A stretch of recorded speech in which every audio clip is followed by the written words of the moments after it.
All right, so yesterday I was driving home from work and I was thinking about all the different names I have for Evil Corp. So, of course, we have Evil Corp, Pound Town, Surf City, and now the Death Star. All of those places are places you would rather not have a relationship with, especially an uncomfortable relationship where you understand that part of being a member of a system that doesn't like you, it's time for Pound Town at 8 a.m. But as I was driving home, I was listening to these these videos from Second Thought, right? And I thought he was sort of related to Thoughty too, and I guess they're separate channels. But as I listened to him talk about capitalism, it puckered up my rear end because I've been doing this content for 2 decades. The other day when I wrote about my 20th anniversary, I put 20 into YouTube and I was searching for something that said 20th anniversary on it. For some reason, I didn't notice and it was too early in the morning. It brought up the number 25 and I wasn't paying attention. It's impossible to turn 25 on YouTube. It's only been around since 2005. So, anyhow, getting back to my point is that a lot of our lives are spent working in places that, well, honestly, we wouldn't go to unless we were in really desperate need of food and shelter. Our subscription service to food and shelter is kind of a permanent one.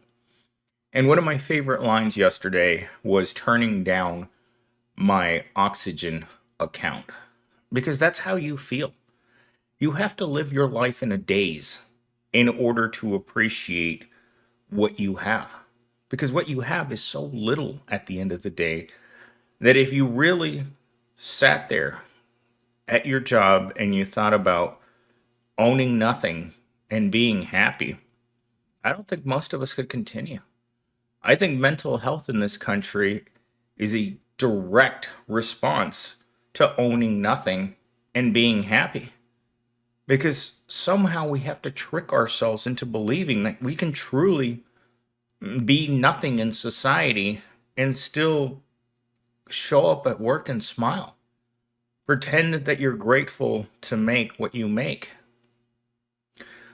Anyhow, that Second Thought channel really threw me for a loop. It really made me think about whether or not I'm socialist leaning, Marcus.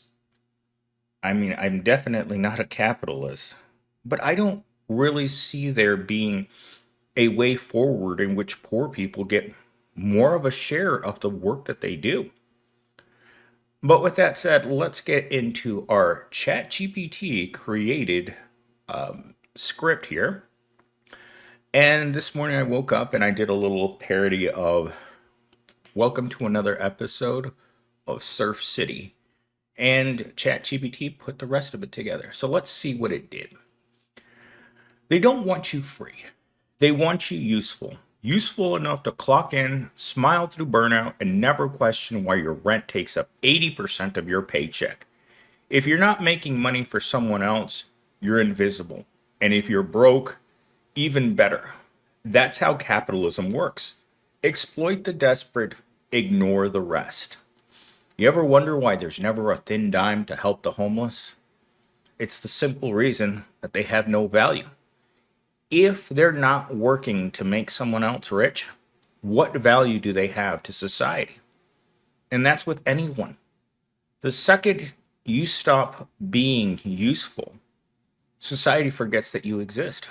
And yesterday, I was in the parking lot somewhere and I heard this that the second you're not useful to the corporation, it takes away your housing, it takes away your food, and it takes away your medical insurance.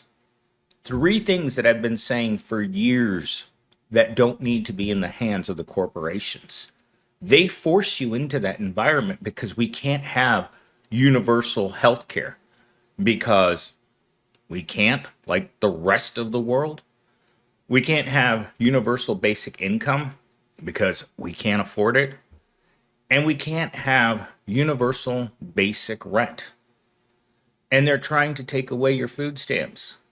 Like, if you look at the way our society is designed, you're forced into an unholy relationship with an entity that you want no part of. But guess what? You need medical, you need housing, and you need food. Like, if you stop and think about how deeply our lives are intertwined with our desperation, it's almost unfair to make everyone work for the basics. None of us are going to be rich. Do you think I imagined when I was in elementary school that I'd be living here, driving that piece of crap car, and going to Pound Town every day? No.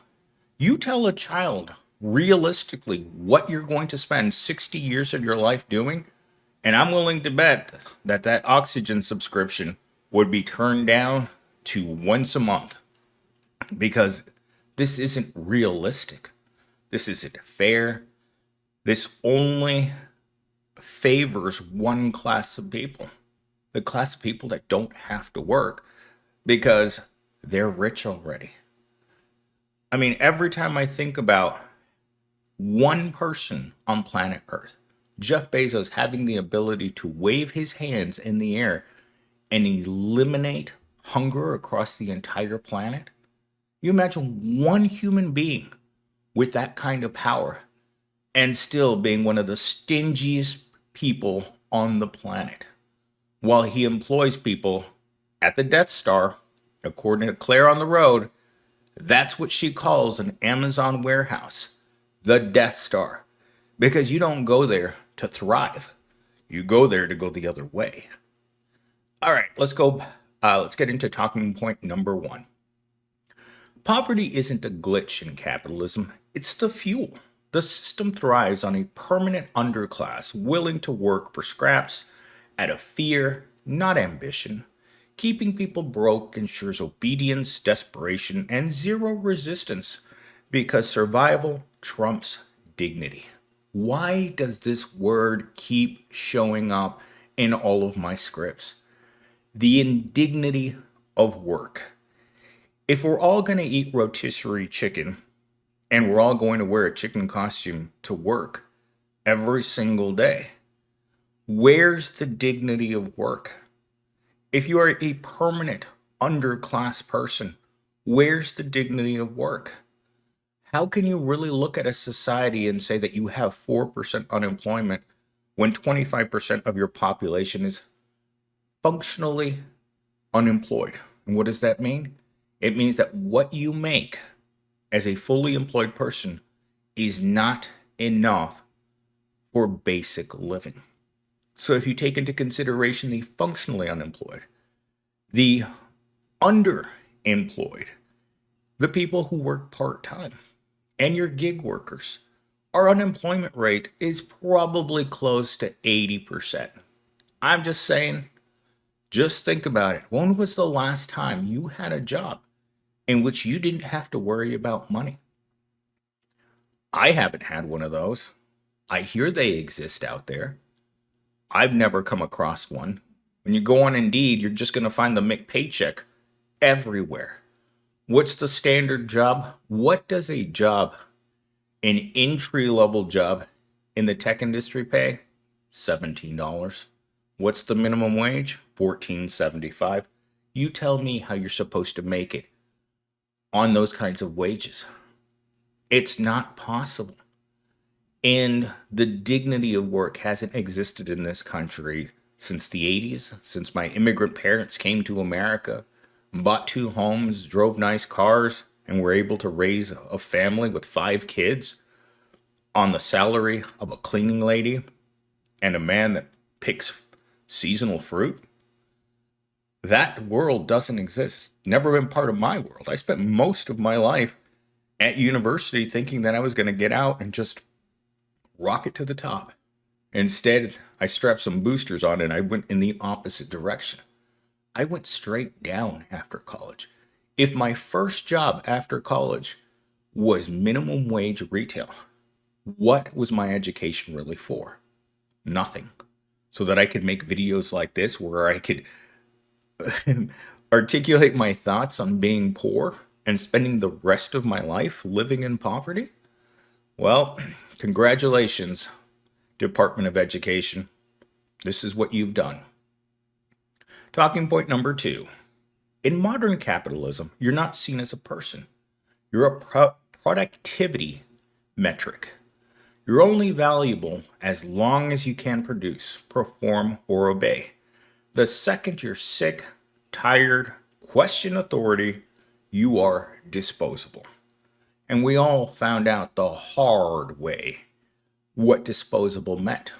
When the bug hit, those at the bottom truly felt what they were to the system.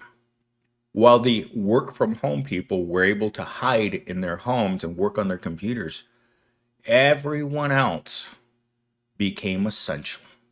And what you know, as well as I know, what essential means. It means toilet paper. You get used on one side, then you get used on the other, and then you get thrown in. That's what essential meant. And for all those people who aren't here with us today, because they couldn't hide, they had to be out there. They had to be exposed. And for what? So that the capitalists could make more money? That's the way I see it. Because I'll never be a capitalist. I'll never own anything.